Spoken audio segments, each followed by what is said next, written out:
जैसा हम देखते हैं पेनी वाइज पॉन्ड स्कूल, लोग तात्कालिक लाभ देखते हैं, इमीडिएटली मेरे को कुछ बेनिफिट होना और कुछ लाभ दिख रहा है तो वो श्रेष्ठ है, भले ही बाद में जाके उसका परिणाम घातक हो, फिर भी वो लोग आगे की नहीं सोच पाते, सोचते नहीं है, देखते भी नहीं। ये कलयुग का लक्षण है। इसलिए देखो, आप लोगों ने जैसे जब डीडीटी पाउडर निकला तो डीडीटी का इतना प्रचार हुआ, जिसने डीडीटी बनाया उसको नोबेल प्राइज दिया गया और सब जगह सारे खेतों में उसको छिड़काव किया जाता था। और आज ये परिस्थिति है कि यदि वो पाउडर कोई अपने खेत में डाल देवे तो उसको जेल कर देवे। तो भाई आपने क्यों किया पहले ऐसा किया उन्होंने कि इससे लाभ होगा, कीड़े मर जाएंगे। तो कीड़े तो मरेंगे, परंतु इसके बाद में जो मट्टी में बच जा रहा है उसको खाने के बाद खाने वाला भी मरेगा। ये बात समझ में नहीं है। अब इतने वर्षों में इतने सारे लोगों की तकलीफ होने के बाद, हत्या होने के बाद, उनकी मृत्यु होने के बाद अब ये बात समझ में आ रही। तो ये वैज्ञानिक लोग जिस भी प्रकार के जितने भी एक आविष्कार कर रहे हैं, ये सब इसी कैटेगरी में आते हैं। एटम बम बना दिया उन्होंने, तो बनाया एटॉमिक एनर्जी के लिए, अब बन रहा है बम।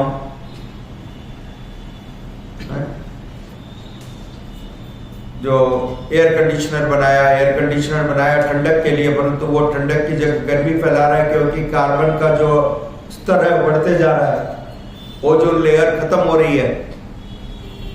तो इमीडिएटली बेनिफिट, और लॉन्ग टर्म में ये मालूम पड़ रहा है कि पूरी सभ्यता ही समाप्त हो जाएगी, पृथ्वी समाप्त हो जाएगी। तो वास्तविक रूप से पहले ऐसा नहीं था, लोग आगे की सोचते थे और इसलिए आगे की सोचने के कारण गायों की और बैलों की रक्षा करते थे।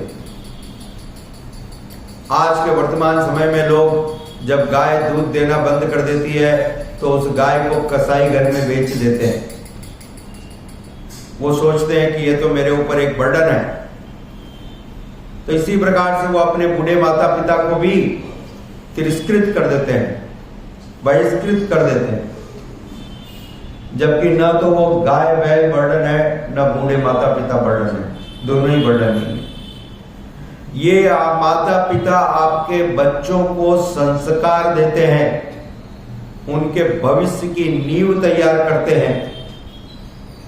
नहीं तो अब दुष्परिणाम क्या हो रहा है कि वो बच्चे सिर्फ care of television and mobile रह गए। संस्कार नाम की घरों में कोई चीज ही नहीं रह गई। साथ ही साथ ये सारे जो तथाकथित आविष्कार है, ये आविष्कारों का जो दूरगामी परिणाम है वो बहुत ही घातक है। इसलिए व्यक्ति को सावधान रहने की आवश्यकता है। तो गाय और बैल भले ही कोई काम में ना आते हो, दूध देना बंद कर देवे, फिर भी वे धर्म के प्रतीक हैं, समाज की रक्षा करने वाले हैं। गाय के रहने से ही पृथ्वी की उर्वरकता कायम रहेगी, फर्टिलिटी। गाय के गोबर से पृथ्वी की उर्वरकता बढ़ती है। जितना पृथ्वी से हम फसल पैदा कर रहे हैं, उतनी उसकी जो क्षमता है, उर्वरक क्षमता, पैदा करने की क्षमता कम होते जा रही है। और ये इतने सारे पेस्टिसाइड, इंसेक्टिसाइड से पृथ्वी की जो क्षमता है समाप्त हो रही है, विषाक्त हो रही है धरती। तो उसको बचाने के लिए, इसलिए आज पूरे विश्व में सबसे बड़ी चुनौती है सस्टेनेबिलिटी।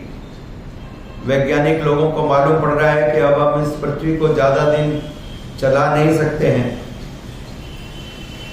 तो इसका मूल कारण है गाय और बैलों का विनाश। ये हमारी सभ्यता का एक भाग है। जैसे पेड़ हमारे जीवन का एक भाग है, आज लोग पेड़ों को काटते जा रहे हैं, तो उसका परिणाम मिल रहा है। इतने सारे तूफान, ये जो बाढ़, ये जो आंधी, ये सब क्यों आ रही है? क्योंकि ये पेड़ों को काटा गया। उसी प्रकार से गायों की हत्या की गई, बैलों की हत्या की गई, तो उससे पूरे समाज को, पूरे देश को, पूरी मानवता को खतरा है। तो इसलिए थोड़ी बुद्धि और विवेक की आवश्यकता है। कलयुग में हम देखते हैं लोग, आप जिसके घर में भी देखो, कई गाड़ियां दिखेगी, स्कूटर दिखेंगे, सब दिखेगा, परंतु गाय नहीं दिखेगी। तो पहले, आज से 70 साल पहले, 100 साल पहले, भारतवर्ष में 100 साल पहले भी गायों का कल्चर था। आज जैसे लोग अपने घर में गाड़ी रखते हैं अच्छी गाड़ी की दिखाने के लिए, मेरा स्टैंडर्ड मालूम पड़े, पहले एक समय में गायों को रखते थे। हाँ,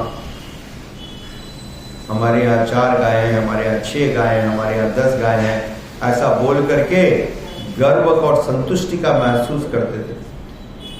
वो कल्चर था। इस कारण से भारत सोने की चिड़िया बनी हुई थी। जब भारत देश में ये कल्चर था, भारत सोने की चिड़िया बनी हुई थी। देखिए, कोई भी व्यक्ति, यदि कोई गरीब व्यक्ति है, यदि कोई आपका पड़ोस में गरीब आदमी रहता है, तो क्या आप उसके घर पे जाओगे? नहीं जाओगे। आपको इंटरेस्ट नहीं होगा उसके पास।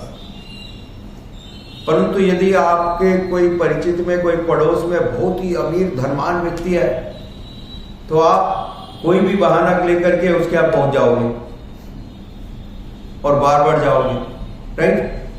तो आप देखिए, भारतवर्ष यदि गरीब होता तो इतने सारे पूरे विश्व के लोग भारतवर्ष की तरफ क्यों आते? पूरे इतिहास में लिखा है, इतने सारे सैकड़ों हजारों राजाओं ने भारत देश में आकर के इसको लूटा। ये सत्य है। मंदिरों को लूटा, राज्य के खजानों को लूटा, विश्वविद्यालयों को लूटा, हजारों हजारों घोड़ों और ऊंटों के ऊपर में असीम मात्रा में सोना, चांदी, हीरे और जवाहरात लाद करके लेके गए। तो ये सब यही था ना, कि नहीं था? तो ये संपदा यहां पर थी। उस संपदा का मूल कारण है, यहां पर गायों और बैलों की रक्षा होती थी, पूजा होती थी। इसलिए सब तरफ इतनी खुशहाली थी, इतनी समृद्धि थी। और जब हमने ये काम छोड़ दिया, तो आज हम भीख मांग रहे हैं,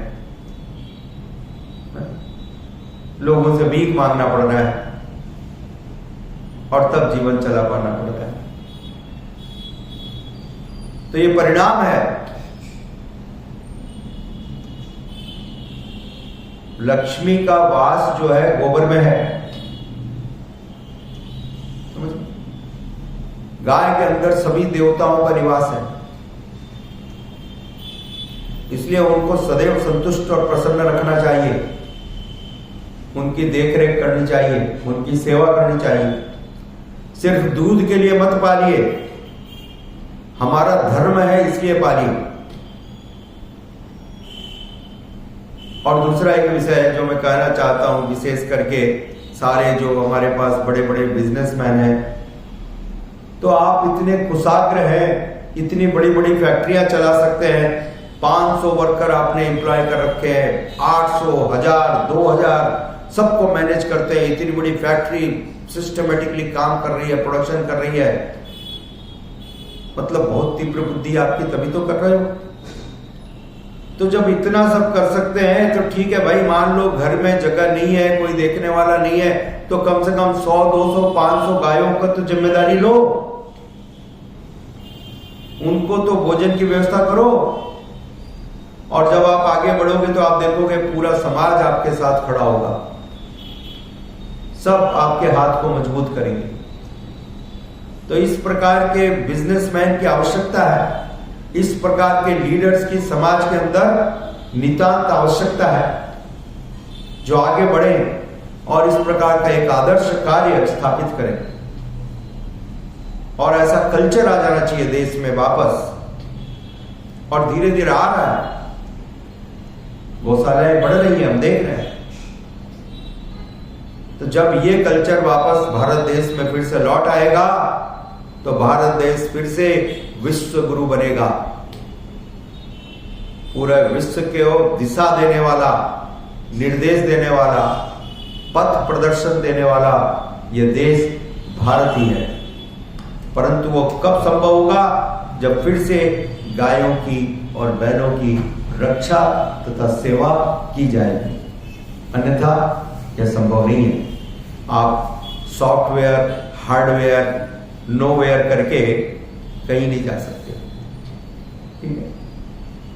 वो स्थायित्व तो रहेगा तभी जब गायों की और बैलों की, पशुओं की रक्षा की जाती है,